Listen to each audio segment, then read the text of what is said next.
예, 우리 정성택 전남대학교 총장님께서 이제 축사를 해주시겠는데 급하게 또 아마 다른 일정이 있으신 것 같습니다. 바로 오늘 이 자리를 이제 우리에게 제공해 주시고 또 여러모로 물심양면으로 도와주신 전남대학교 정성택 총장님께서 축사가 있으시겠습니다.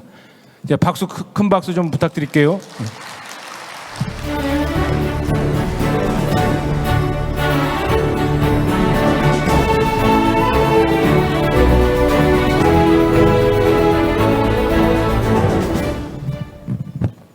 여러분 참 반갑습니다. 아마 대한민국에서는 오늘 수능 날이기 때문에 캠퍼스에서도 아직 출근을 하지 않는 날이라서 캠퍼스가 좀 한산하게 보이는데, 그래도 오늘 우리 전남대 찾아주신 한 분 한 분께 진심으로 감사드리고, 특히 우리 한국팬학회에서 우리 한글의 소중함을 인지하고 이런 소중한 화합의 노래를 부를 수 있는 자리를 만들어서 진심으로 감사드립니다. 오늘 혹시 여러분들이 앉아 계신 이 자리가 어떤 자리인지 혹시 알고 계십니까? 예, 저 민주마루라는 곳이거든요. 전남대학교의 오랜 역사 중에서 가장 중심이 되는 곳입니다. 아마 물리적인 중심이 아니라 전남대학교 그럼 떠오르는 우리가 인류 보편적인 가치였던 민주, 자유, 인권, 평화라는 그 가치를 지키기 위해서 많은 분들이 희생했었는데, 그 소중한 정신을 오롯이 담고 있는 바로 대학의 중심입니다. 여러분들 지금 프로그램을 봤더니 팬학회의 헌장 중에 그런 대목이 나오더라고요. 인류의 보편적인 가치였던 표현의 가치를 지키기 위해서 우리는 헌신한다라는 그 표현을 봤었는데, 아마 팬학회나 또는 우리 전남대학교가 이 자리에서 한글학회를 열 수 있었던 것은 결코 우연이 아니라 두 단체 모두 인류의 보편적인 가치를 지키기 위해서 노력했던 그러한 필연적인 사연이 있었기 때문에 이 자리가 있지 않았을까라고 생각해 봅니다. 오늘 이 자리를 준비하면서 저는 나름대로 생각했던 게, 주위에서 너무 소중한 것들을 우리가 인지하지 못하고 가는 존재들이 참 많다라는 생각을 해봤었는데, 우리 생각하는 공기, 물, 가족, 어머니, 그리고 오늘 우리에게 주어진 오늘이라는 소중한 시간들을 많은 분들이 그 존재를 인지하고 살까라는 생각을 해봤었습니다. 근데 오늘 여러분이 노년은 한글이라는 우리의 아름다운 글들도 그 소중함에 비해서 존재를 인지하고 살았을까라는 그런 나름대로의 생각이 되더라고요. 그래서 또 저런 생각에 전화를 바꿔줄 수 있었던 여러분께 진심으로 감사드리고, 여러분들이 고민하는 우리의 한글의 독창성이 K푸드, K컬처처럼 우리가 독창적이고 창의적인 이 글이 여러분이 중요하는 K문학이 또 다른 K컬처의 붐을 일으키기를 간절히 기원드립니다. 화합을 노래하다라는 걸 보면서 또 한 번 느꼈지만, 비록 3박 4일의 짧은 시간이지만 여러분들이 민주마루에서 충분히 노녀시고 정말 소중한 주권을 잘 이용하셔가지고 여러분이 좋아하는 한글을 가지고 여러분의 아름다운 문화의 향연을 누릴 수 있는 시간이 되기를 기대하겠습니다. 여러분 환영하고 전남대학교를 찾아서 진심으로 감사드립니다.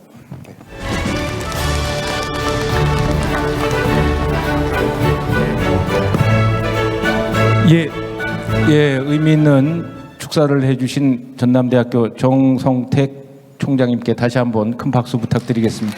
고맙습니다. 예, 감사합니다.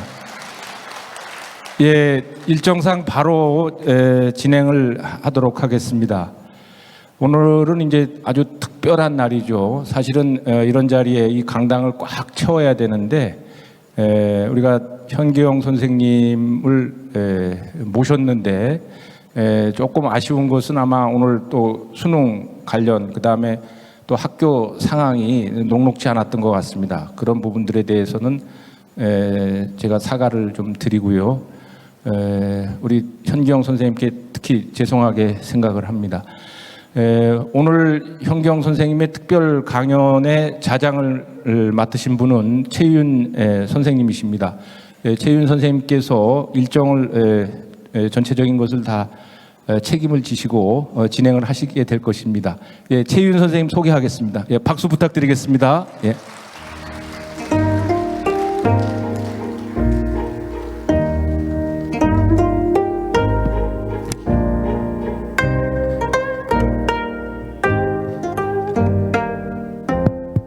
네, 굉장히 넓은 자리인데 만당하지를 못해서 죄송합니다. 아마 여러 가지 사정이 있다고 하니까 받겠습니다.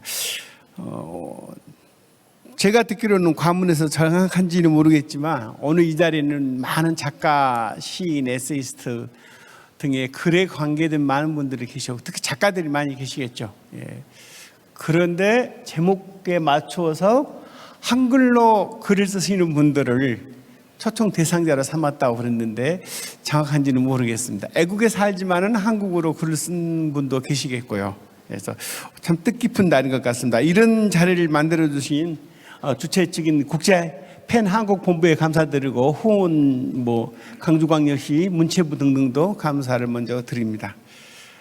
날씨가 좋지 않습니다. 오늘 비가 온답니다. 오전부터. 그리고 날씨가 추워진다는데도 불구하고 여러분들 열기가 굉장히 뜨거워서 이 광장을 채우고 있는 것 같습니다.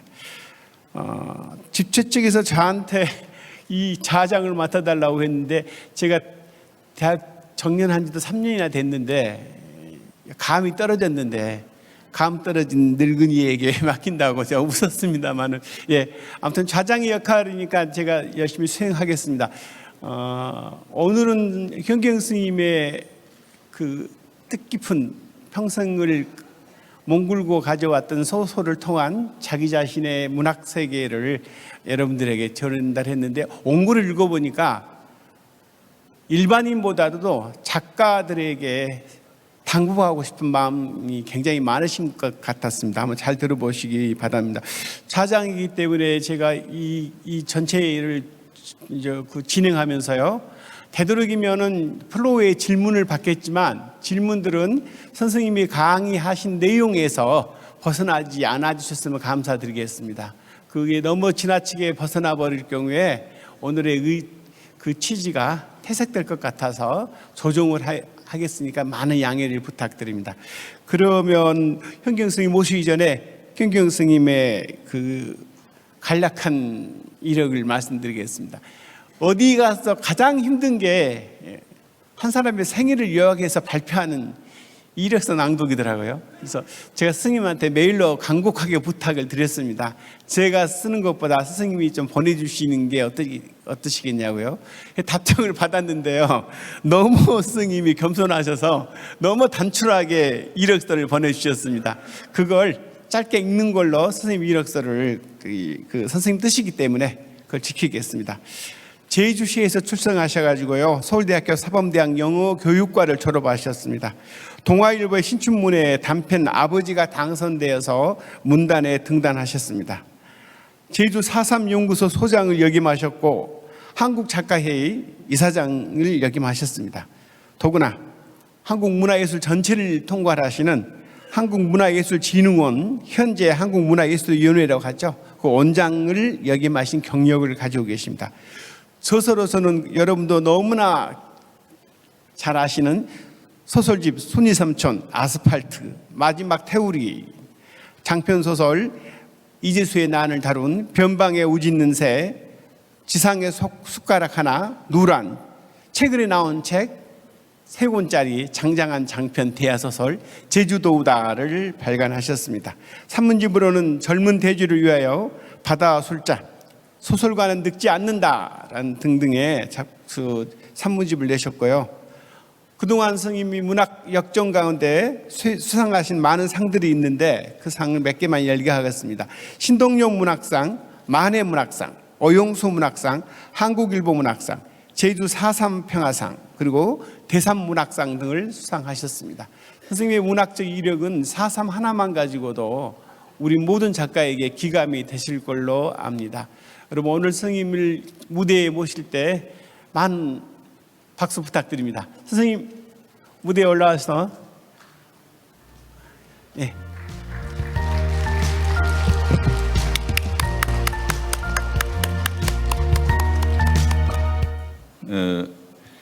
지금 좌장님께서 너무 과도한 소개를 해 주셨는데 고맙습니다.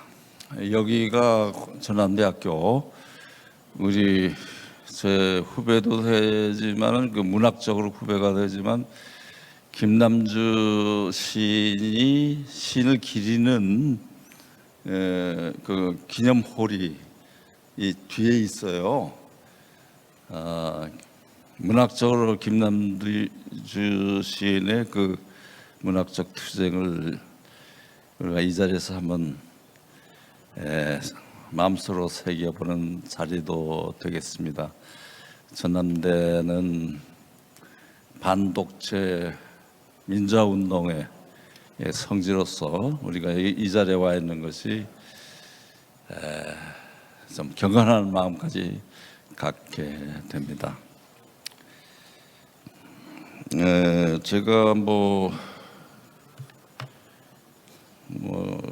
강연 이제 문학하는 여러 동료분들 만나서 이렇게 강연하는 게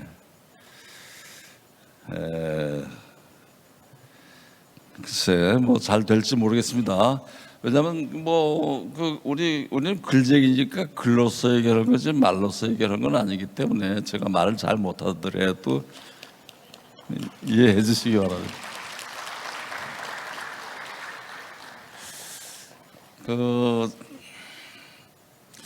지금 그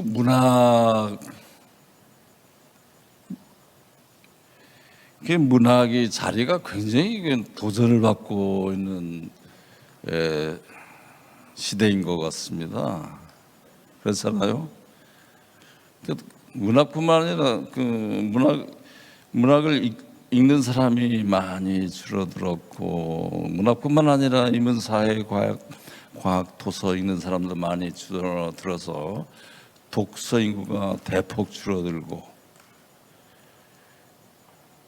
그렇지 않습니까? 그래가지고 그 OECD 국가 한 30여 개 그 국가 중에서 그 1인당 그 독서 수준이 제일 꽁치래요, 우리나라가. 아니 무슨 선진국 어쩌고 괜히 물질적으로 무슨 조금 나아졌다고 선진국 운운을 하는데 정신적 문화적으로는 아주 후진국 중에도 후진국인 것 같아요, 우리나라가. 그렇잖아요. 독서를 안 하고 문학을 읽지 않고 이런 좀 천박한 어떤 풍조가 와 있지 않은가 하는 생각을 해봅니다. 우리 문학인들이 이게 이렇게 모이고 그러니까 정말 각성해서 독서 운동이라도 좀 벌려야 되지 않겠습니까, 사실? 예를 들어서 미국에는 무슨 조지 부시인가 누군가 그 대통령 부인 이름을 잊어버렸는데 그 사람이 독서 운동에 앞장서서 이랬어요. 독서가 굉장히 중요하잖아요.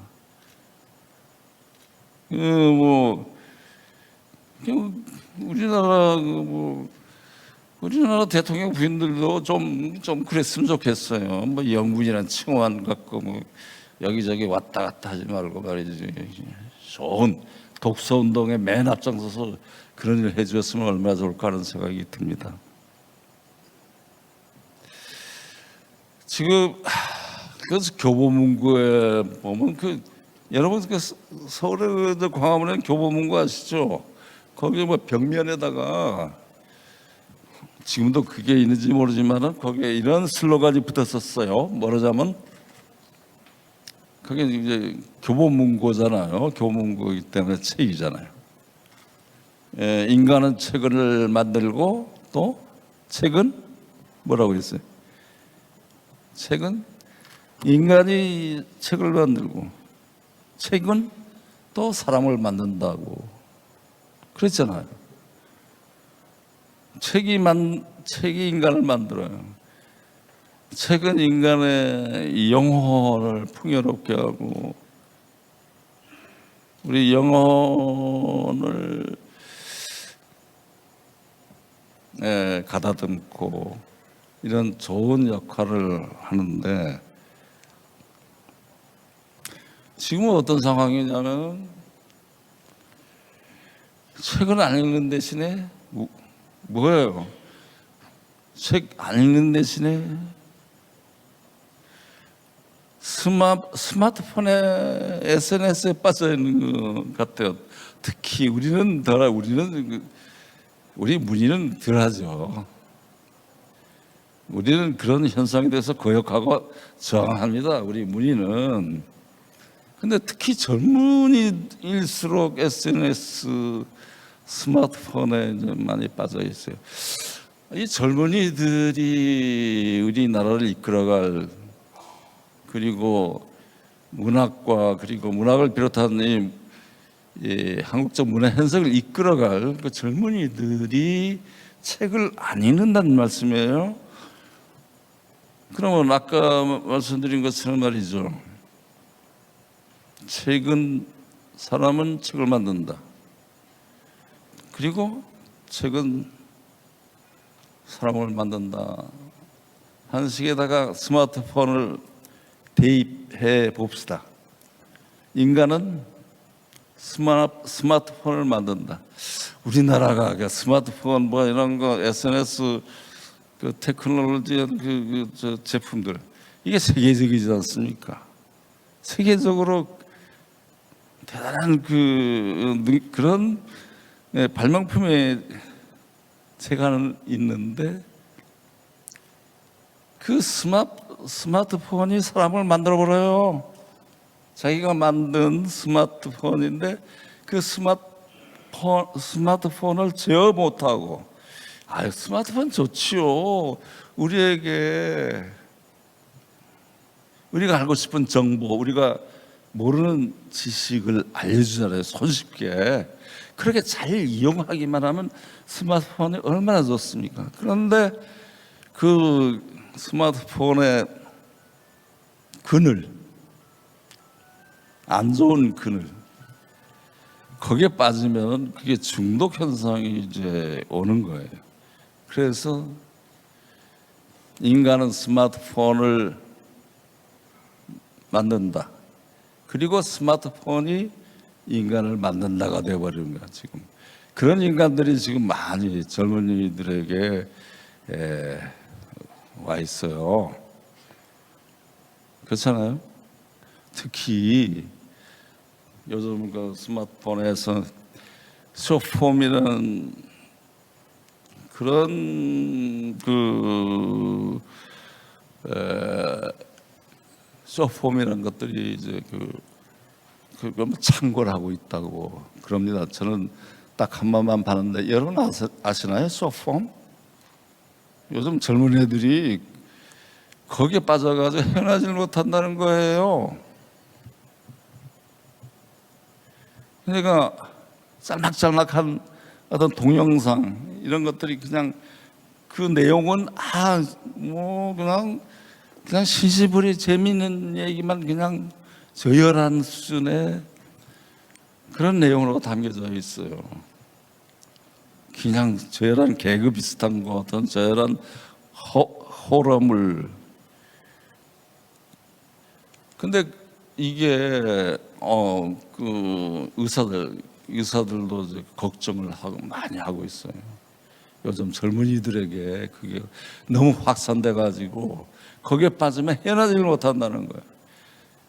무슨 그런 스마트폰 그런 그 숏폼 같은 데서 헤어나와서 자기 시간이 있어야 책을 읽고 뭐 이러는데 전혀 그럴 시간이 없는 거예요. 이런 현상.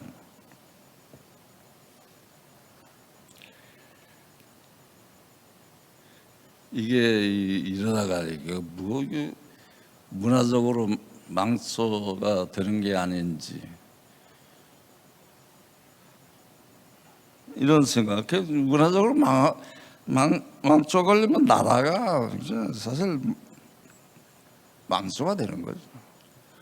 우리 문인이 지금 이렇게 모이고 그랬으니까 사실 아까도 말씀드렸지만 중앙정부 그리고 지자체와 더불어서 독서 운동을 벌여야 되고 그래야 되지 않을까 하는 생각을 합니다.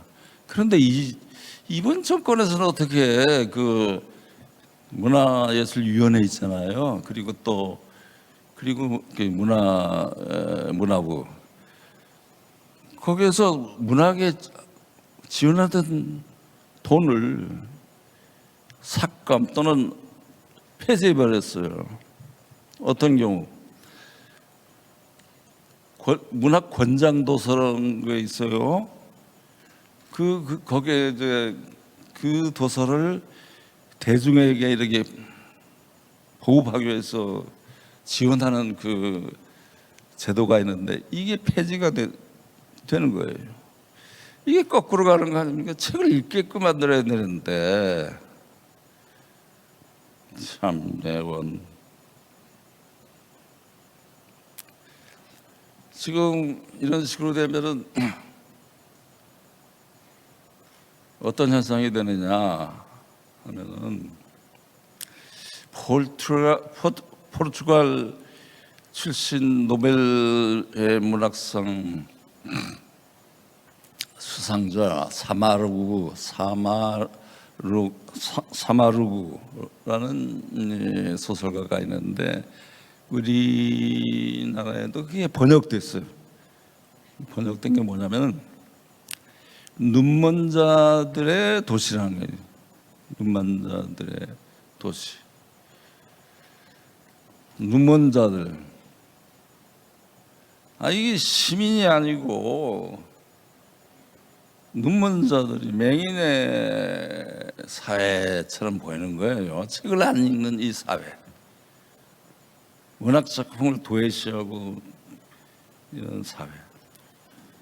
눈먼 자의 사회라고 했는데 그 사마라고 그 양반이 또 이런 말을 썼어요.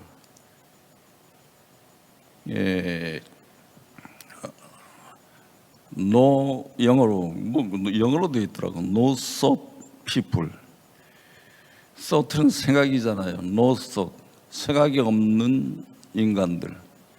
눈먼 자, 생각이 없는 no thought people이라고 그랬어요. 그게 참 제가 좀 과격한 사람이라서 이런 식으로 너무 비관적으로 얘기해서 죄송합니다만 요즘 젊은이들 보면은 문외아 노브레인 노소트 너무 좀 과격하게 좀 표현하고 있죠 제가. 좀 그런 식으로 과격하게 좀 표현하고 과장되게 얘기해야 좀 먹게 들어가요. 우리 그 자식들과 우리 손주들과 우리 젊은이들 이런 현상에 놓여 있는 거예요.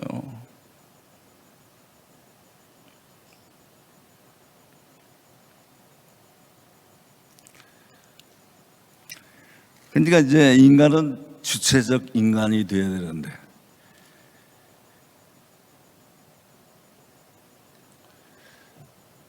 책을 읽으면은 문학책 소설이나 시를 읽으면서 이게 무슨 뜻인가 다시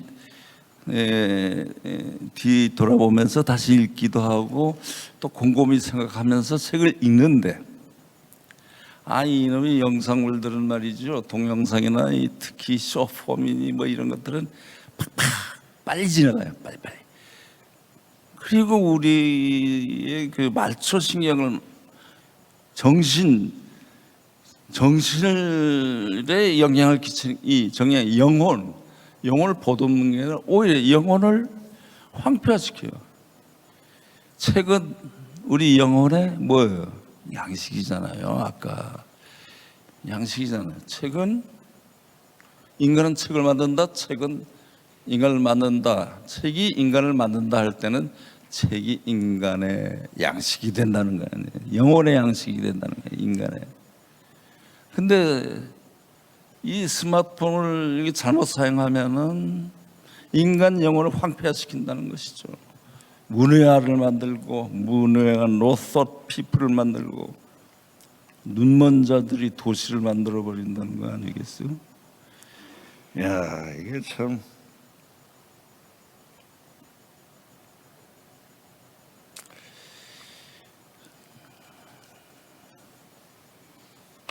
그러니까 제 말씀이 너무 비관적으로 들리시잖아요. 그지? 우리 한번 뭐 이 상황을 생각해 봐야 돼요.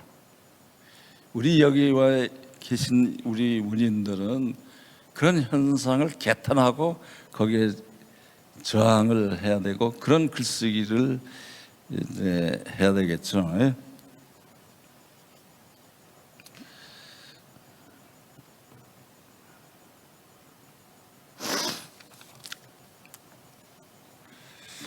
이제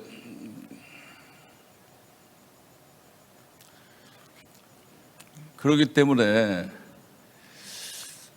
우리가 이제 그 시민이 시민성을 잃어버리고 있다. 뭐 아까 뭐 이 전남대가 반독재 민주화운동의 성지라고 말씀드렸습니다마는 반독재 민주화했을 때에 우리가 쟁취한 것은 민주요 자유 아니겠어요, 그렇죠? 독재의 사슬에 우리가 얽매여서 자유를 빼앗겼는데 이제 자유를 되찾았어요. 자유를 되찾고 주체적인 인간으로서 시민성을 확보했었어요. 시민성. 어리석은 자가 아니라 독재의 사슬에 순종적으로 묶여 있고 예속되어 있는 노예로서의 인간이 아니라 주체적이고 사리 판단을 하고 옥석을 구별할 줄 알고 정권이 잘못했으면 잘못했다 이렇게 말할 수 있는 시민, 이거를 쟁취했었어요. 5.18 이후 뭐 이렇게 민주화운동을 통해서 쟁취했는데 이거 한 세대 30년쯤 지나니까 이게 다시 그 자유가 빼앗기는 거예요.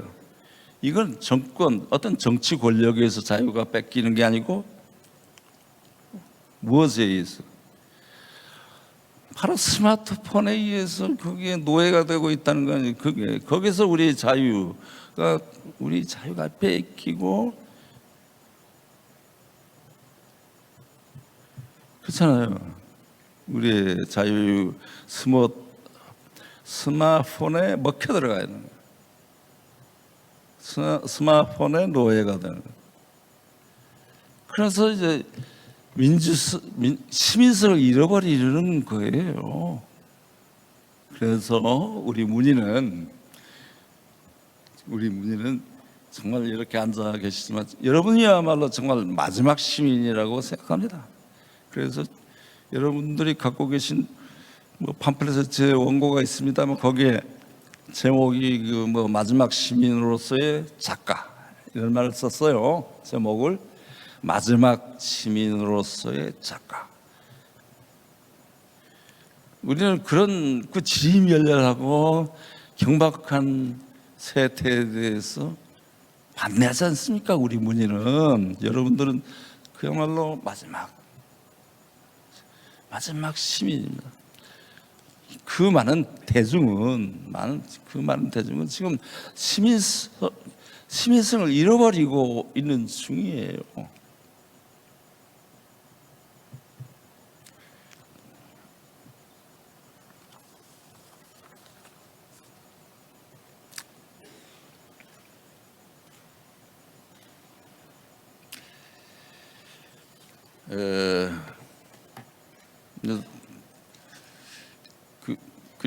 그러자 또 이제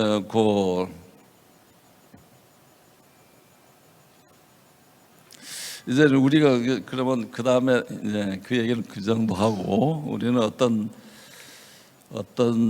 글을 써야 할지 이런 거 조금 생각해 보기로 합시다. 저는 이제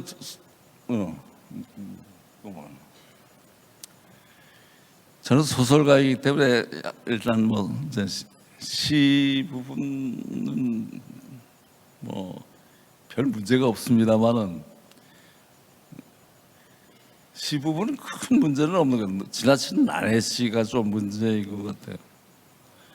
실은 저도 좀 알 수 있게 한 30번 읽으면은 나같이 문학에 오래 종사한 사람이 한 여러 번 읽으면 그게 무슨 뜻인지 알 수 있어야 되는데 전혀 알 수 없는 그런 시들이 난해시, 이게 무슨 새로운 발명이 있냐, 뭐 이렇게 새로운 실험이 있냐 이렇게 호도되고 있는 건 좀 아니라고 생각합니다.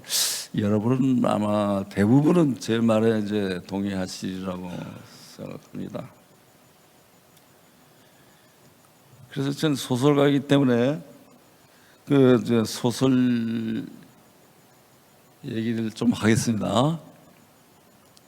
그 소설에는 이 소설의 서사는 그 이야기죠. 서사 이야기, 내러티브 이야기는 그 미시 서사가 있고 뭐 거시 서사가 있는 것 같아요. 미시 서사는 뭐죠?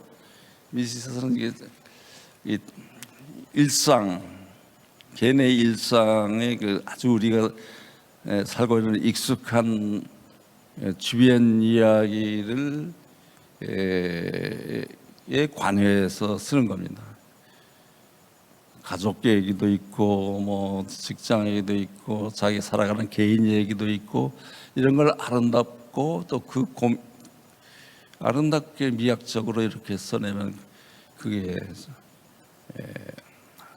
좋은 작품이 되잖아요. 진지하고 진정성 있게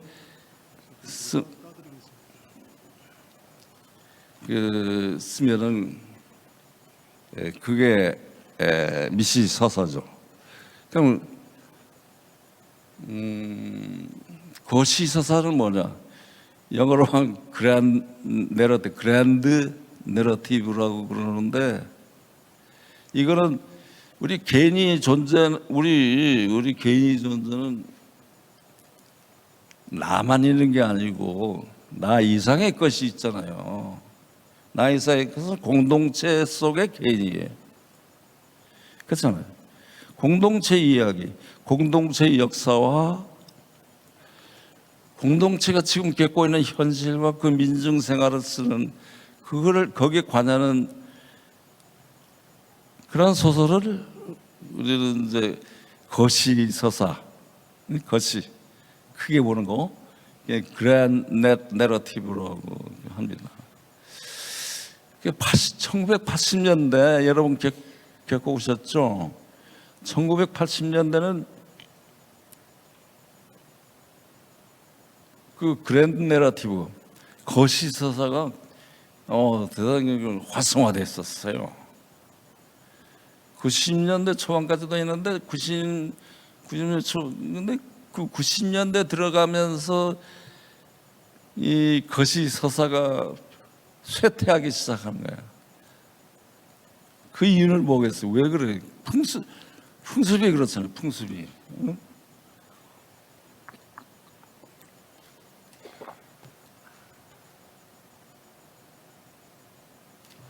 이 세태 반영으로서 문학이 나타나는 것인데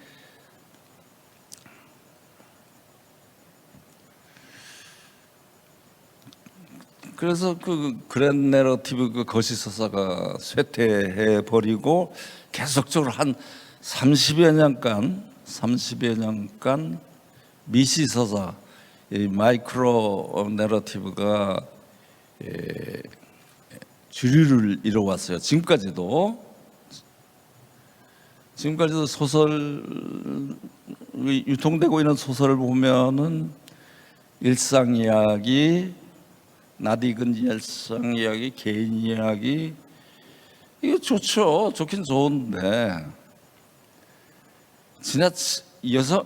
여성 소설이 여성화가 돼 있어요. 여성 얘기 좋죠. 여성 얘기, 여성 독자가 많으니까 또 여성 소설가가 또 많아졌어요. 그러니까 또 아니 세계의 절반으로서 여자 얘기 그거 중요하죠. 해야죠. 근데 남자 얘기가 없단 말이에요. 이게 문제는 남자 쪽으로 아마 그랜드 내러티브 거시서서 쪽일 텐데 그리고 또 그걸 자신 작품들이 있어요. 진지하게 진정성 있는 그런 미시 서사들이 있어요. 여자 소설가들 잘 쓰죠. 잘 쓰는데 그런데 대부분의 작품들은 너무 사소하고 너무 심심하고 읽어도 좋고 안 읽어도 좋고 읽으면 뭐 그러네 뭐 이런 정도의 감흥. 알맹이가 딱딱 씹히는 알맹이가 없고 말이지. 이런 소설이 있는 거예요. 근데 미시서사는 굉장히 중요해요. 중요하죠. 그 개인의 삶, 개인의 삶과 개인의 또 가족 이야기랄지 뭐 등등 이런 굉장히 중요한데 지금 그런 것만 있고 거시서사가 거의 없는 거예요. 거시서사가 공동체 역사와 공동체 현실과 그 민중 생활을 얘기하는 소설이 1980년대 한 10여 년 동안은 그게 활성화됐었는데 지금은 완전히 쇠퇴해 버린 겁니다. 그래서 제 얘기는 그 거시서사도 이제 부활시키고 복권시켜야 되겠다 하는 생각입니다. 근데 이게 거시서사 민족의 뭐 역사 이런 하려면 힘들어요. 사실 쓰기가 그게 전통적인 문체 가지고 써서는 잘 안 되고 그러다 보니까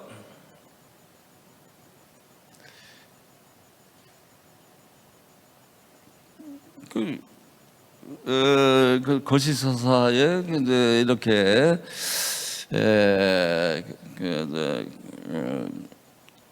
그걸 쓰려는 사람들이 상당히 이제 많지가 않습니다. 사실 보면은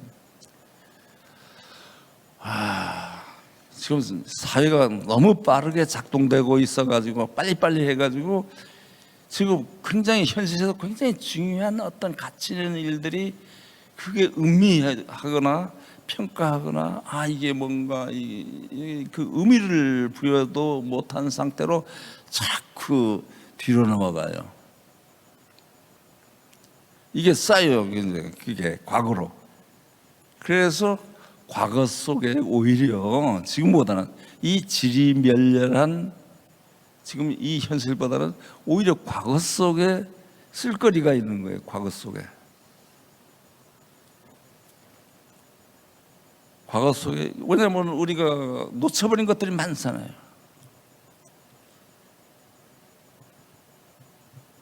과거 속에 이제 농경사회 뭐 이 얘기 황선의 뭐 수법, 김동리의 수법도 있겠지만 지금 상황에서 농경사회를 바라봤을 때 지금의 문체로 쓰면 아주 다른 새로운 문학이 나올 거예요. 그리고 민주운동의 대상이 되었던 유신 정권 또는 그 정권에 대해서 제대로 묘사한 소설이 많지가 않아요. 있긴 있지만은. 그러면 저는 그 유신 정권을 젊은 시대에 통과하면서 그 자유의 억압 그야말로 뭐 시에 나오죠. 타는 목마름으로 뭐 이런 자유된 갈구 시에는 나와요. 소설로서 그 시대의 공포를 제대로 묘사하지 않았다면 그 시대는 없었던 것이나 다름없어요. 소설로, 특히 장편 소설로서 그 시대의 공포 얼마나 무서웠던지, 그게 소설로 제대로 형상화가 되어 있지 않은 거죠. 그런 걸 이제 지금 입장에서 지금이 문체로, 지금 젊은 문체로 그 당시를 새롭게 발굴해서 얘기하는 거, 이러면 이게 정말 감동적인 작품이 되리라고 이제 생각이 됩니다.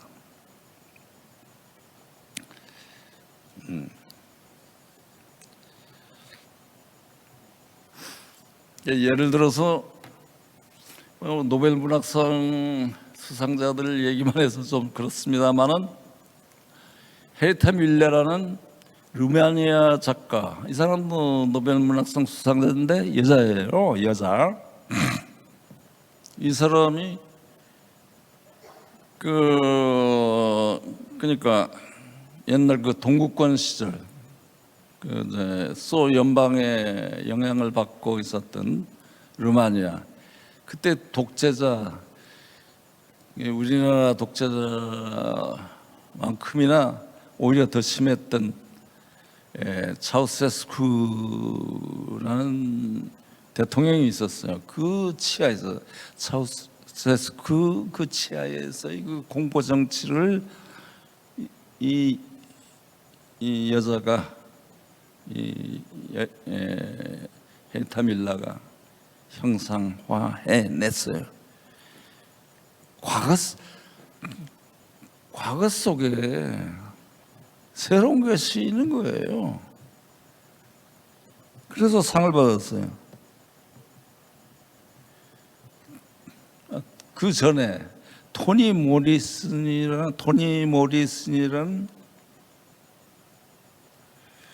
그 미국 흑인 작가가 있습니다. 역시 여자예요. 여자 만세예요. 여자가 좀 문학하고는 잘 맞아. 여자는. 이 양반은 또 100년 전 미국이 그 남북 전쟁 직전에 그 노예의 그 비참한 그 탄압받는 노예로서의 흑인 이야기를 지금 이야기인 것처럼 의식이 흐름 수법으로 썼어요. 빌라빌드라는 거이지, 빌라빌드. 야, 나 읽어봤는데 그게 당장 벌어지고 있는 것처럼 느껴져요. 왜냐면 그게 아무리 100년 전 얘기지만 현실과 무관하지 않거든요. 아직도 미국에서는 흑인 사회는 차별을 받고 있잖아요. 현실적으로. 그게 드러나 있는 거예요. 이게 새로움이에요. 과거 속에 새로움이 있는 거예요. 또 누구야? 저기 또 노벨 문학상 받은 사람 누구야? 저기 알렉세비치 아페스벨테르나인가 누군가 얼마 전에 받은 벨라루스 출신 여자. 야, 여자 작가. 여자 전 문학에서 여자가 만세예요. 만세. 이 사람도. 이 사람이 번역된 거 이런 소설에 있더라고요. 여자 얼굴이 없는 전쟁. 뭐 이런 여자 얼굴이 없는 전쟁. 이거 뭐야? A war without woman face라고 되어 있는데. 그러니까 그 2차 세계대전 때 그 소련군의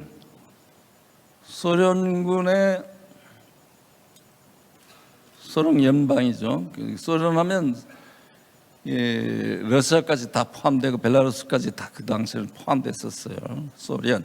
그때 련은 소련하면 소비에트 연방 국을 얘기하는 거죠. 연방이니까 벨라루스도 거기에 속해 있는데 거기에 그 제2차 세계대전에 적지 않은 젊은 여성들이 전쟁에 참전했더라고요. 뭐 저격수로도 참전하고 뭐 실제 총 들고 싸웠어요. 그런데 그 전쟁에는 여자가 참여했다는 말이 없는 거예요. 그게 전쟁은 남자 것으로만 되어 있는 거예요. 그거를 여자도 전쟁에 참전해서 뭐 자랑스럽다는 얘기는 자랑스럽게도 참여했다는 게 아니라 여자의 전쟁에 참여해서 그 받은 그 고충과 비참함과 이걸 드러내는 거예요. 그것도 과거 속에 있는 것을 발굴해서 써낸 것이 바로 그 소설입니다. 이렇게 우리는 그 과거를 너무 평가도 내리지도 않고 의무 부여하지도 않은 상태에서 그냥 지나쳐 버리고 있어요. 그걸 다시 한번 잘 보면 과거 속에 보배로운 것들이, 문학적 보배들이 상당히 있으리라고 생각하고 그런 생각을 해 봅니다.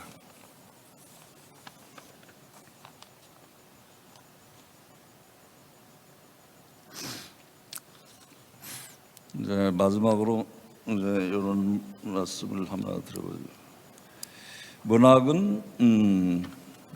문학은 이 지리멸렬하는 현실 사회에 대해 순응주의가 아니라 이의제기, 이건 아니다는 이의제기여야 하겠죠.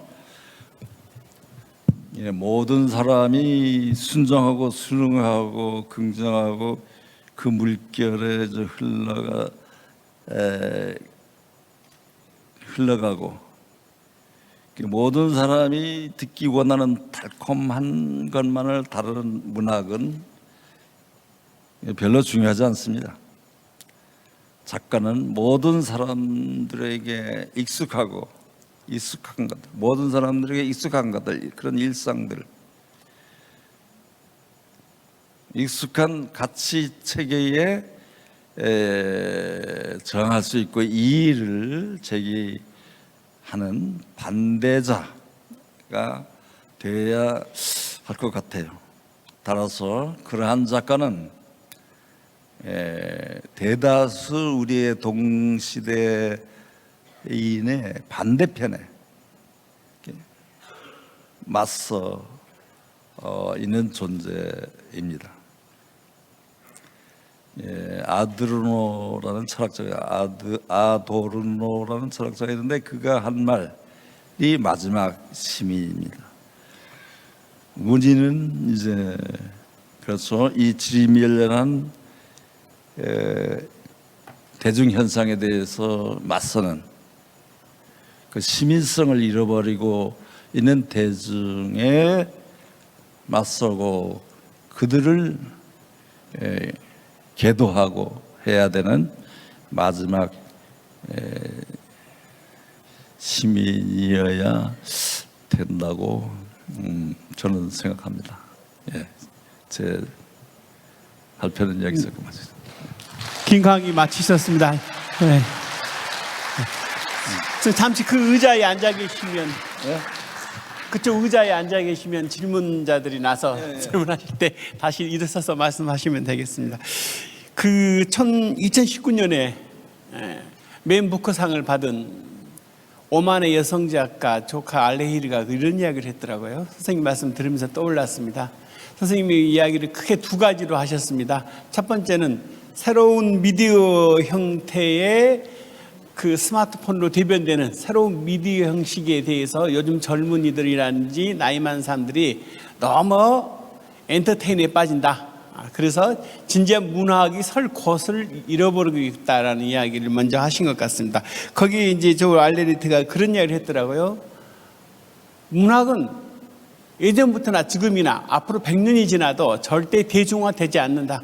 문학은 작가들에 의해서 만들어지는 상당히 수준 높은 예술이지 대중화되지 않는다는 이야기를 하면서 이 작가도 대중화되어 있는 이 현대 여러 소설의 양식에 대해 여러 엔터테인에 대해서 굉장히 강하게 반응하는 걸 봤습니다. 아마 스님이 그래서 우리 작가들은 무엇보다도 이러한 시점에서 두 번째 이야기로는 이러한 시점에서 어떤 글을 써야 되는가에 대한 것입니다.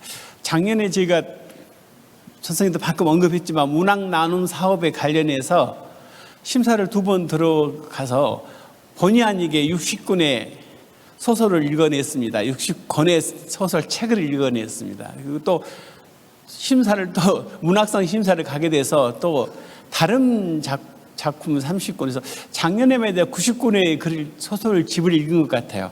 그런데 그 읽으면서 선생님이 말씀하는 걸 들어보니까 오늘 굉장히 뜻깊었습니다. 아주 좋은 작품이 있었습니다. 아주 좋은 작품인데 우리나라의 노동 현장을 다룬 작품인데 굉장히 시적으로 썼습니다. 소설은 참 좋습니다. 소설로서는 흠잡을 데가 없는데 과연 선생님이 말하는 거대 시사로서 노동 현장을 다루면서 이렇게 미학적이어야 되는가에 대한 그런 데에서 살짝 제가 그 저항감을 느꼈습니다. 그죠? 아마 오늘 선생님이 거대 서사, 미시 서사를 이야기하셨는데 그런데 또 하나는 또 맹점도 있겠죠. 김연식 교수가 말씀하신 대로 6.25를 체험한 유소년기 때 6.25를 체험한 한국의 작가들, 다시 말하면 70, 80년대 남성 작가들은 참 행운하라고 했습니다. 왜냐하면 그 민족사적으로는 굉장히 아픈 이야기인데 그 유소년 때 전쟁을 체험한 사람들은 위대한 작가가 될 수밖에 없다고 이야기를 합니다. 근데 스승님도 그 세대에 속하셨고 아까 말한 조종래 스님이라든지 많은 분들이 거대 서사를 쓰셨던 분들이 대부분들이 그 유소년 시대 때 6.25라는 민족적 비극을 경험하신 분들이었기 때문에 아마 선생님이 자꾸 여성 작가하고 비교하라는 게 아니라 그런 의미에서 그런 맥락에서 받아들였으면 좋겠습니다. 아무튼 도조한 거대 서사가 지배하던 세대가 있고 또 그 사이사이에 아주 미약한 목소리로 미학적인 간조로 우리에게 오는 소설도 있죠. 둘 다 필요하죠. 아마 선생님이 그런 이야기를 한 것 같고요. 마지막 이야기는 제목과 같습니다. 아도르노 이야기를 들어서 사실은 저는 마지막 시민 앞에다가 뭐 하나 집어넣어야 되는데 그 마지막 저항적 시민으로서의 작가는 시대를 거스리는 마지막 유일한 그런 사람들이 아니겠는가 하는 이야기로 여러분들이 받아주셨으면 좋겠습니다. 이렇게 해서 제가 스님 이야기를 잠깐 제 나름대로 해석했고요. 이제부터는 두 분의 지정 토론자분들이 나오셔서 여러분 선생님에게 질문도 하시고 하실 겁니다. 되도록이면 시간이 많지 않으니까 요것만 맥락적으로 잘 밟으시고 되도록이면 강의 안에서 벗어나지 않는 걸 부탁드리겠습니다. 처음 분 지정 토론자는 이만원 선생님, 전남대학교 고고국문학과에서 후학들을 양성하시고 활발하게 학문 활동을 하시는 이만원 선생님께 마이크를 일단 넘기겠습니다. 선생님.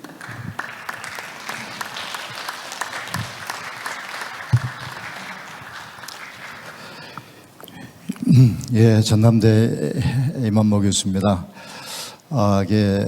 현경 선생님께서 여기까지 오셔서 그 좋은 말씀 해주셔서 고맙습니다. 그리고 제가 그 대학 다닐 때 그 창작과 비평이라는 걸 통해서 제가 뭘 읽었냐면 선생님의 그 순이 삼춘을 읽으면서 그 너무너무 충격받았던 것들이 지금까지도 잊혀지질 않습니다. 그 전남대는 그때만 하더라도 참 78년대부터 맞아면 전남대는 데모가 아주 심했었습니다. 자, 그래서 78년 6월 달에 송기숙 교수가 맞아면 그 국민교육 현장을 비판해가지고 아마 학교를 그만두셔서 제가 수업을 받다가 기말고사를 보지 못하고 레포트 가지고 학점을 받았던 기억이 있습니다. 자, 그때 그러면서 맞으면 우리는 그런 풍조, 송기숙 선생님한테 그런 걸 많이 듣고 자, 그쪽에 풍조 있는데 선생님께서 그때 창비에다가 순이 삼촌을 보는데 순이 삼촌 하면 저 전라도에서는 그 남자 형, 그러니까 아버지나 어머니 학녀를 대체로 그 삼촌이라고 부르는데, 저 남자 형제만 삼촌이라고 부르지 여자 형제는 삼촌이라고 부르지 않습니다. 전라도에서는 말하자면 그 여자 형제는 아짐이라고 부르고 남자 형제는 아재라고 부릅니다. 좀 먼 친척을 그랬죠. 8촌 넘어가면. 자, 그래서 수민 삼촌이면 나는 남자인 줄 알았는데 여자입니다. 그러니까 나라고 하는 서울의 직장인이 결국은 그 8년 만에 귀향을 하죠. 제주 가서 이제 제자를 모시러 가는데, 자, 거기에서 말하자면 그 순이 삼촌 얘기가 나옵니다. 자, 그래서 순이 삼촌이라고 하는 걸 통해서 제주가 가지고 있는 너무나 아픈 상처들을 너무나 리얼하게 보여주셨습니다. 자, 그러면 그게 바로 제주의 4.3인데, 선생님께서도 오늘 말씀하신 역사 속에서의 아픔이 있습니다. 억압들이 있었고 그 속에서 희생이 있었는데, 그 희생된 사람들의 그 꿈이나 원망이 있습니다. 바라는 바들이 있는데, 그 바라는 바들을 오늘날도 그런 사람들이 희생된 사람이 많습니다. 자, 그 사람들의 어떤 바라는 꿈들을 보여줬습니다. 너무나 비참하지만 그 속의 꿈들을 보여줬을 때, 자, 우리로 하여금 너무나 큰 충격을 줬던 것들이죠. 자, 그래서 4.3이라고 하는 것들이 결국은 국가폭력에 의해서 저질러진, 그게 이제 말하자면 4.3 연구소 소장도 하시고 그쪽이 모든 일을 하셨는데, 자, 그때가 아마 처음이 아니었던가 싶습니다. 자, 그걸로 인해서 선생님께서는 오랫동안 그 또 이렇게 80년, 78년에 또 무슨 일이 있었냐면 그 11.6 사건이 있었지 않습니까? 그래서 말하자면 대통령 저격 사건이 있고, 그럴 때 또 말하자면 그걸로 인해서 또 그 소설을 썼다고 아마 감옥에도 가시고, 감옥은 아니고 말하자면 가서 치료를 받고 너무나 힘든 고생을 하셨던 것 같은데, 그 얘기를 말하자면 또 선생님이 소설로 쓰셨죠. 그 소설이 아마도 위기의 사내라고 하는 중편 소설일 것입니다. 거기에 보면 그때는 말하자면 나라고 하는 1인칭 소설이 아니라 3인칭으로 쓰셨죠. 뭐라고 쓰셨냐면 주인공 이름이 현기영 선생님이 현씨가 아니라 한씨로 한기웅이라고 되어 있습니다. 자, 그 사람이 이제 선생님이신데, 자, 그래서 말하자면 그런 글을 써서 그냥 말하자면 너무나 고난을 당한 얘기하고, 자, 그러다가 나중에 이렇게 말하자면 갱년기를 맞아서 너무 힘들게 술독에 빠져 살다가, 그러나 87년에 이한열인 이한열 열사나 이렇게 말하자면 그런 사람들이 때문에 87년에 아마도 6월 항쟁이라고 하는 큰 어떤 대사건이 있었지 않습니까? 거기에 적극적으로 참여하는, 자, 그런 걸로 소설을 맺는 위기의 사전을 보면, 자, 우리 선생님께서 어떻게 그 작가 활동을 해 오셨는가가 분명하게 드러나는 것 같습니다. 자, 역사 속에서 적폐라고 할 수 있는 무언가 억눌렸던 것들을 오늘날 다시 되살려내는 작업들, 자, 그러면서 공동체가 보다 더 좋은 세상으로 가야 되지 않겠냐, 이런 얘기신데, 이런 관점들은 자, 20세기 초반에 아마 최고의 어떤 비평가 중에 한 사람들은 루카치 얘기하고 맞물려 있지 않습니까? 자, 루카치가 이런 얘기를 했지 않습니까? 소설이라고 하는 장편소설 라블이죠. 이건 인류를 구원할 수 있는 유일한 양식일 수 있겠다라고 얘기를 하십니다. 자, 그러면서 말하자면 소설이라고 하는 양식 라블은 작가의 윤리 세계관이 작품의 미학적 원리가 되는 유일한 양식일 수밖에 없다. 다르게 또 얘기하면 결국은 타락한 사회에서 진정한 가치를 추구하는 것이 소설이다. 이건 마르크스의 사형가치나 교환가치 논리입니다.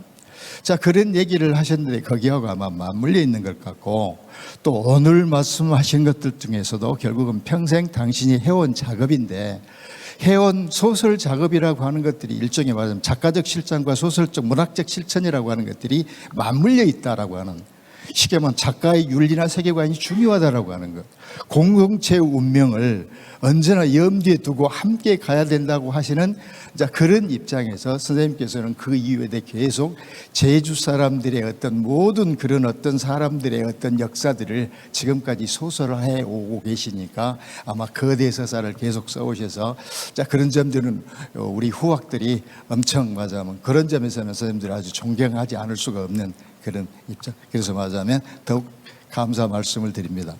자, 그런데 이제 이 점을 얘기를 하고 싶습니다. 제가 말하고 싶은 건 그것입니다. 제목이 마지막 시민으로서의 작가라고 하는 것은 아마도 맞으면 제가 많이 읽었던 아도르노의 얘기입니다. 자, 아도르노라는 사람은 프랑크푸르트 학파의 대표적인 사람인데 히틀러를 피해서 결국은 미국으로 망명을 하죠. 그 프랑크푸르트 사회과학 연구소의 소장했던 호크하이머하고 함께 미국에 있으면서 쓴 책이 계몽의 변증법이라는 유명한 책입니다. 그 계몽의 변증법에서 분명히 그런 얘기를 합니다. 왜 자기는 맞아면 히틀러가 싫어서 미국으로 갔는데 미국 자본주의를 봤더니 자본주의는 이거야말로 철저하게 대중문화가 지배하는 사회고 이건 고급 문화가 아니다 그예요. 이런 대중문화라고 하는 것은 이 말초신경을 자극하게 되고 우리를 맞아면 그 기쁘게만 하고 있지. 그런 대중문화가 결국은 무슨 역할을 하느냐? 국가 지배 이데올로기를 옹호하거나 그러한 것들을 오히려 민중들이나 보통 사람들에게 그걸 맞으면 순치시키는 역할을 하더라. 가르치는 역할을 하더라. 자, 그러니까 말하자면 지배 이데올로기가 결국은 뭐다? 대중문화라고 하는 걸 통해서 모든 사람에게 일반화되니까 지배 이데올로기가 너무나 당연한 것으로 받아들이게 되더라. 억압 구조가. 자, 그렇다면 마지막 시민으로서 뭘 해야 한다는 얘기입니까? 그 억압이라고 하는 것이 구체적으로 어떤 모습이어야 되는가, 그것들이 왜 우리를 억압하는 거를, 그런 것들을 말하자면 이의제기를 하는 일이야. 이게 문학일 수밖에 없다라고 하는 점에서 마지막 시민으로서의 어떤 작가 모습이 가장 훌륭한 자세라고 그렇게 선생님은 말씀하고 계십니다. 자, 그러니까 선생님께서는 아마도 리얼리즘적 관점에서 얘기를 하시는데, 자, 그런데 저는 이런 생각이 자꾸 들기도 합니다. 세상은 변하고, 자, 변하는 과정 속에서 어떤 것이 옳다 그러다가 이제는 없어져 버린 사회가 왔습니다. 거대 서사가 아마도 한국 사회에서 없어지게 된 것은 아마도 1989년에 아마 그 베를린 장벽이 무너지고 92년에 소비에트가 해체되고 24개 국가로 분리독립해 버리면서부터 현실 사회주의가 몰락하고 자본주의가 마치 승리한 것처럼 됐을 때 포스트 모더니즘이라고 하는 새로운 사조가 나옵니다. 특히 미국에서. 이것은 결국 뭘 말하냐면 포스트 모더니즘은 후기 산업사회 문화적 징후를 말하죠. 자, 그러면서 어떤 것이 옳고 그름이 없다. 진실이라 알 수도 없고 사실이란 그 사실인지 어떤 것이 사실이고 어디까지가 사실이고 어디까지 진실인지 아무도 알 수가 없다. 라고 하는 논리 아니겠습니까? 그래서 너도 옳고 나도 옳고 다 옳다는 얘기가 만들어지니까 이 거대 서사가 무지무지하게 쓸 자리가 사라질 수밖에 없는 상황이 벌입니다. 자, 그러다 보니 이제는 무슨 일이 벌어지냐? 미국에서 트럼프가 끊임없이 가짜 뉴스를 이렇게 내보내면서 자, 결국은 이게 맞아 공동체 문화인데 이 공동체가 분열돼 버리죠. 민주당과 자유당이 분열돼 가지고 쉽게 말하면 그 공동체 자기들의 이익이 옳다. 자기들의 이익이 부합이 되면 합당한 것이고 옳은 것이고 자기들이 입에 부합하지 않으면 옳지 않은 것이라고 하니까 이게 가짜뉴스가 횡행하게 되고 어떤 것이 옳지 않다라고 얘기하니까 완전히 사회가 분열돼 버립니다. 그 사회 속에서 그 모든 그 분열된 공동체를 어떻게 하나로 통합해낼 것이냐. 자, 이걸 생각하면 여전히 뭐가 필요하게 되냐면 선생님 말씀하신 대로 거대 서사로서 그것들을 함께 봐낼 수 있는 힘. 자, 그건 아도르노가 얘기하는 어떤 비판 철학에서 비판 정신이라고 하는 것들을 통해서 자, 순응주의가 아니라 자, 그런 순응주의에서 맞아 예론 너도 옳고 나도 옳고가 아니라 그 나름대로의 그 공동체보다 더 합당한 것이 어떤 것인가를 보여주는 자, 그런 것들이 문학인에게 절대적으로 필요한 게 아닌가. 그러니까 오늘 선생님께서도 자꾸 그런 얘기를 하셨습니다. 자, 교양 있는 고급 독자가 필요하듯이 또한 고급 작가들도 필요하지 않겠냐는 그런 얘기입니다. 상상력이라고 하는 고급적 상상력인데, 고급된 상상력인데, 자, 그런 점에서 오늘날 이 젊은이들에게는 자, 아까 말하자면 SNS나 이런 것들에 대해서 이렇게 많은 말씀을 하셨는데 세상은 변했기 때문에 그걸 되돌릴 수는 없습니다. 자, 그래서 말하자면 그 되돌릴 수 없으면 어떻게 할 것인지 지금까지도 누구도 이렇게 정답을 제시하지를 못한 것 같습니다. 자, 그런 점에서 저는 이제 궁금해서 선생님께 꼭 질문을 하나 드리겠습니다. 자, 마지막 시민으로서의 어떤 그런 작가의 모습이, 자, 그렇다면 그런 어떤 태도는 아주 바람직하고 옳고 타당하다고 생각하는데, 자, 그러면 그렇게 작품 활동할 수 있는 구체적인 방법론이 뭐가 있을까? 그러면 어떻게 소설을 써야 될 것인지. 저는 이제 그런 점들이 소설을 읽으면서도 잘 느끼는데, 구체적이지 않으면, 미시서사적인 어떤 그러한 것이 없으면 소설의 미학적 아름다움이 잘 드러나질 않습니다. 자, 모든 예술은 소설도 하나의 예술이기 때문에 말하자면 즐거움이나 또는 그런 뭐 향유적 어떤 기능들이 있어야 되는, 철저하게 즐길 수 있어야 되는데, 그런 미시서사의 즐김과 거대 서사가 보여주고 있는 그런 공동체 운명에 대한 어떤 것들이 어떻게 맞물려서 이렇게 재미가 있었을 것인지. 그리고 세상은 달라졌는데, 옛날에 지금 말하자면 20세기 초에 있었던 그런 리얼리즘 가지고도 앞으로도 우리가 소설을 계속 그렇게 써가야 할 것인지, 그 점에 대해서 이제 선생님께서 좀 좋은 말씀을 좀 해주시면, 저희 공부하는 사람으로서 또는 그 다음에 말하자면 다시 말하자면 계속 작품 활동을 하는 젊은 작가들에게 꼭 하고 싶은 말씀을 꼭 한마디 해주시면 고맙겠습니다. 이상입니다.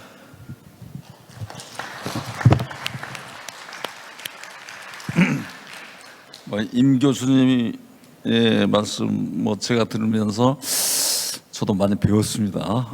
저 아도르노에 대해서 전 잘 모르는데 자세하게 이제 말씀해 주셔서 고맙고요.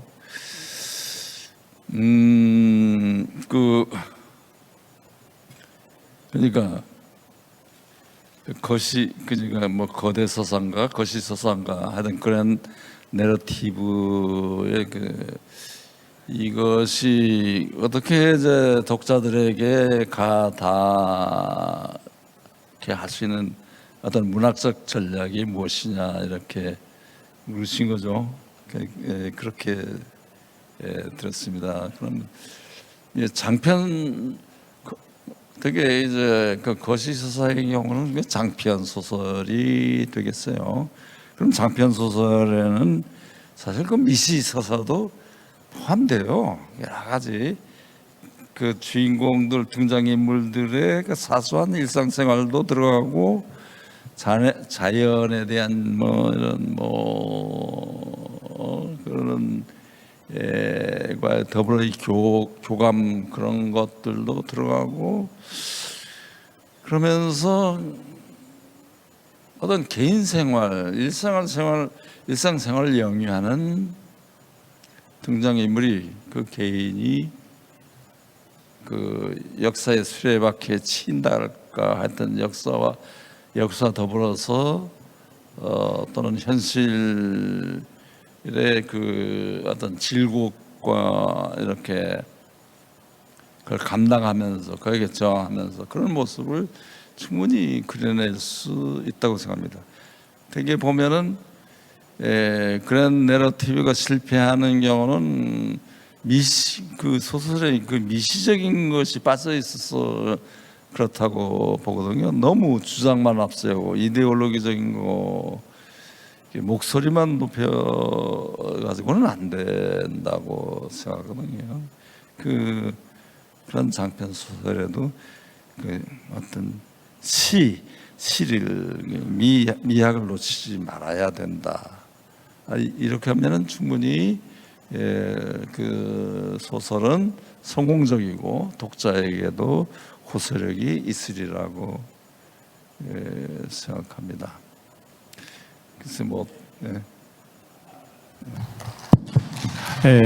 아마 충분치는 못했지만 이해는 되셨을 거라고 생각을 합니다.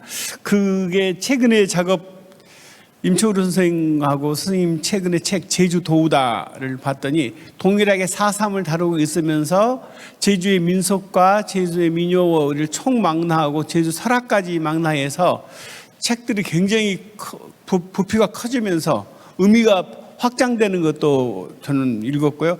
특히 스님의 제주도우다는 서사적 형태를 약간 바꾸면서 훨씬 깊어지는 것을 느꼈습니다. 대하에 가까이 다가가는, 아마 그래서 그러한 것들이 미시를 얻으면서 거대 서사를 만들어낼 수 있는 한 기법이 아닌가라는 생각도 잠깐 해봤습니다. 예, 최근에 이제 우리 이만문 스님 이야기해서 제가 최근에 8월달에 중국 출판사 편집장한테 이걸 받았습니다. 여기에는 이렇게 나왔더구만요. 순이 암호, 그래가지고 어머니 모자를 써가지고 이분 순이 삼촌이 여자임을 분명히 밝히고 있는데, 제가 우리 대학생들 덕후감들 받아보면요, 안 읽어놓고 삼촌이라고 하니까 이들이 남자인 줄 알고 쓴 놈들도 많이 발견했습니다. 예, 순이 삼촌 읽으면서 저도 받은 충격을 오늘 우리 이만문 스님 다시 해상케 해주어서 고맙습니다. 두 번째 시정 토론자는 조선대학교에 계시는 우리 이동순 선생님입니다. 이동순 선생님의 토론 들어보시겠습니다. 예.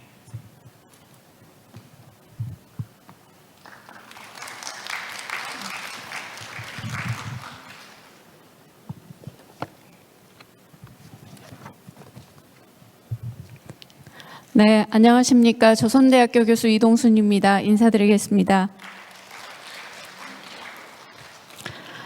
네, 존경하는 현경 선생님의 특별 강연을 가까이에서 청취할 수 있는 기회가 주어져서 대단히 영광스럽습니다. 책을 읽지 않는 시대의 문제, 그리고 읽지 않고 보는 시대의 문제 먼저 제기해 주셨습니다. 이 이야기를 들으면서 저희들은 또 사회적 책무에 대해서 다시 한번 생각할 수 있는 그런 시간이었습니다. 그것은 자연스럽게 하나 아렌트가 이야기했었던 것처럼 악의 평범성이라고 하는 것과 맞물려질 수밖에 없다는 생각이 들었습니다. 현실을 제대로 파악하지 않고 감각에 의존해서 그것도 깊이 생각하지 않고 단 15초의 시간만 기쁘게 환호하고 있는 이른바 MZ세대에게는 깊은 사고가 별로 없어서 책을 읽지 않는 것으로 그렇게 이제 시대의 흐름이 가고 있다. 그래서 저는 늘 수업 시간에 보지 마라, 읽어라. SNS 들여다보지 말고 유튜브 보지 말고 읽어라 라고 늘 강조를 하면서 학생들을 만나고 있습니다. 이게 저의 외로운 애침으로 끝날지도 모르겠지만 그렇게 격려 그리고 또는 채찍을 병행하면서 학생들과 만나고 있는데요. 오늘 그 이야기를 선생님께서 앞서 다 말씀을 해 주셨습니다. 그리고 선생님의 말씀 중에서 이 자리에 계신 모든 분들이 다 작가이시기 때문에 현경 선생님 본인한테 하시는 말씀이자 이 자리에 계신 모든 선생님들께 하시는 말씀, 작가의 소명, 작가는 어떤 존재여야 하는지에 대해서 말씀도 해 주셨습니다. 자연스럽게 저는 아픈 시대와 역사를 노래하지 않는, 그리고 글로 쓰지 않는 작가는 작가가 아니다라고 했었던 다산 정약용의 글을 떠올리지 않을 수 없었습니다. 그렇습니다. 전라도 빨갱이라는 말로 제주 4.3과 여순 사건은 함께, 따로지만 함께 논의할 수 있을 것 같습니다. 제주도는 전라도 제주군, 전라도 정의군, 제주도는 두 개의 군이 있었습니다.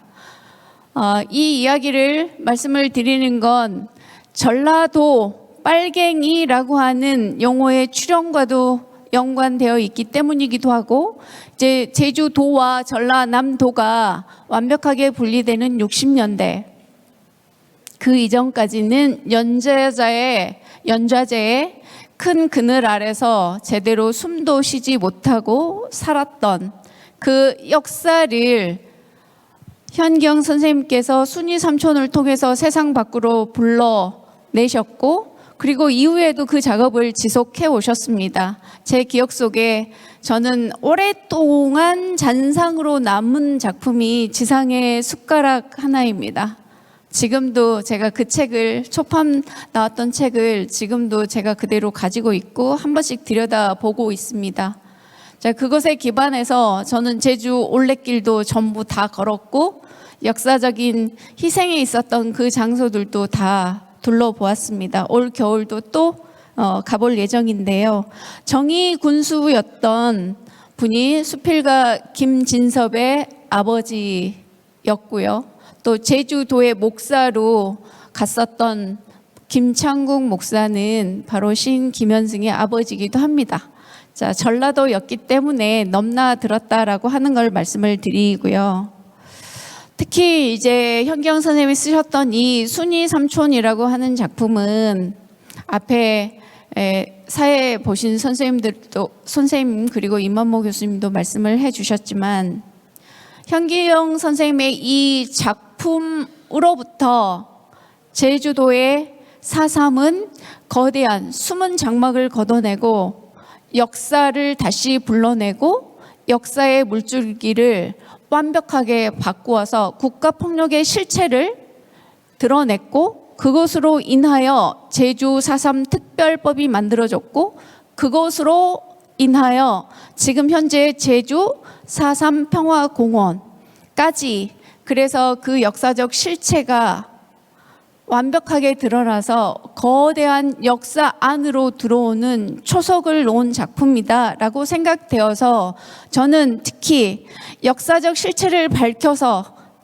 작품으로 형상화해서 많은 독자들을 만날 수 있게 한 많은 이전의 작가들, 현경 선생님 이후에 여순 사건을 또 작품으로 한국 전쟁의 이데올기 문제를 작품으로 형상화한 조정래 이런 분들의 이 작업은 그 누구도 이를테면 당신이 작가야라고 반공법이야 이하 여러 가지 국가 제도가 가지고 있었던 폭력과 그것들로부터 과감히 맞서서 이 작품을 써 오셨다라고 하는 그 자체만으로도 작가로서의 할 일은 다 하신 게 아닌가 이런 생각을 갖습니다.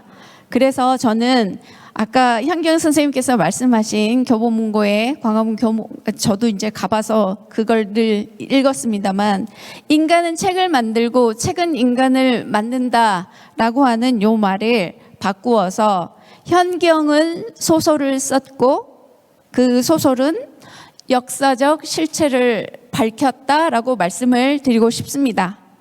이어서 제가 지정 토론이기 때문에 토론의 소명을 다하기 위해서 딱 한 가지만 선생님께 질문을 드리고 싶습니다.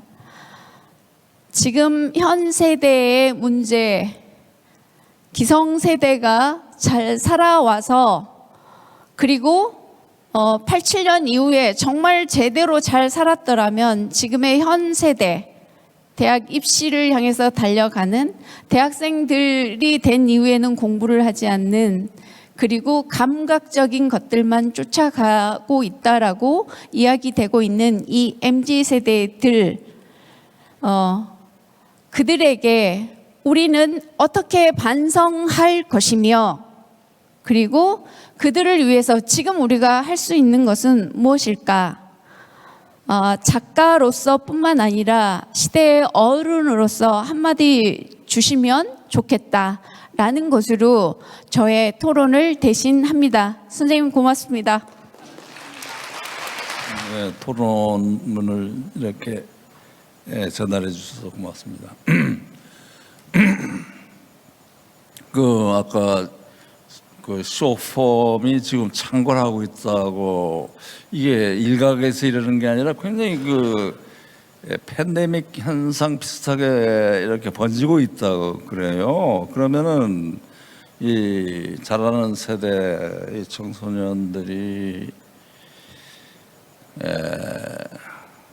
참 우려스럽죠. 이거 영원히 그러니까 주체적인 인간이 못 되는 거예요. 책 읽는 사람은 주체적인 인간이잖아요. 근데 SNS나 이런 스마트폰, 이런 쇼폼에 일종의 중독 현상이 오는 거예요. 근데 그 중독 현상이 이건 아니다.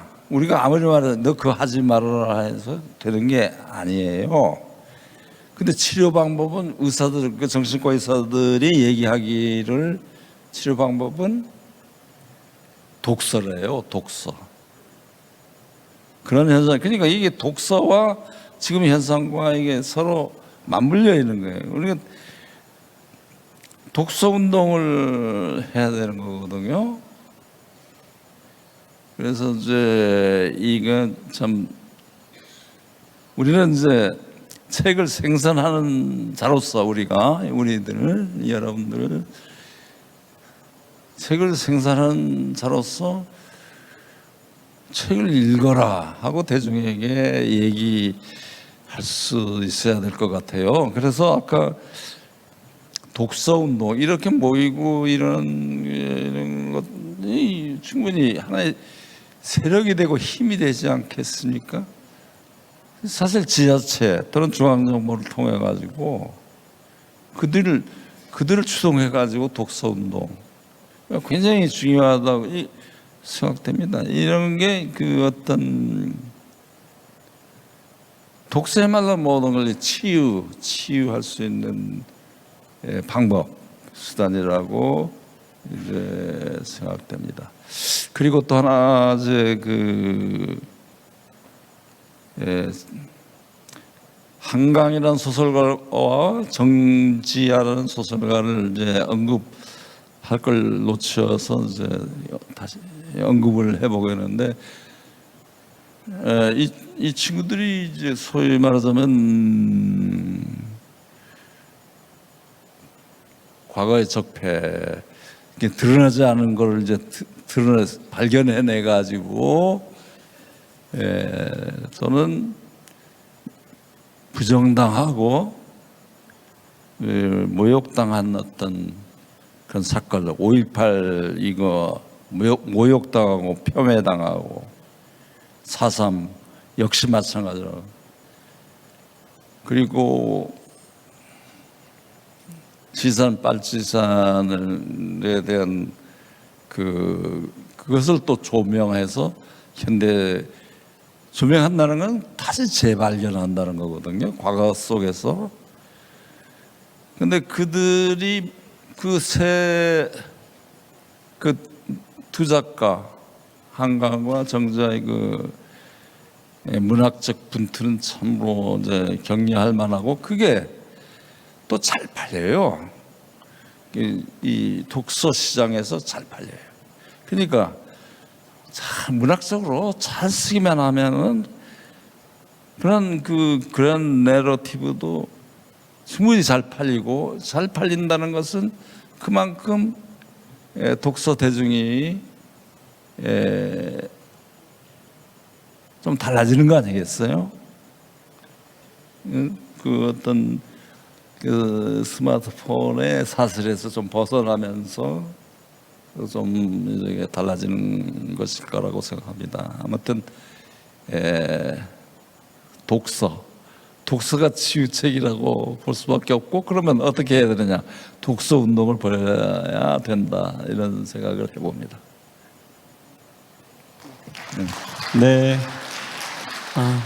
작가는 좋은 저작을 남길 것이고 독자들에게 글 읽히게 해라는 그 스님의 대답인 것 같습니다.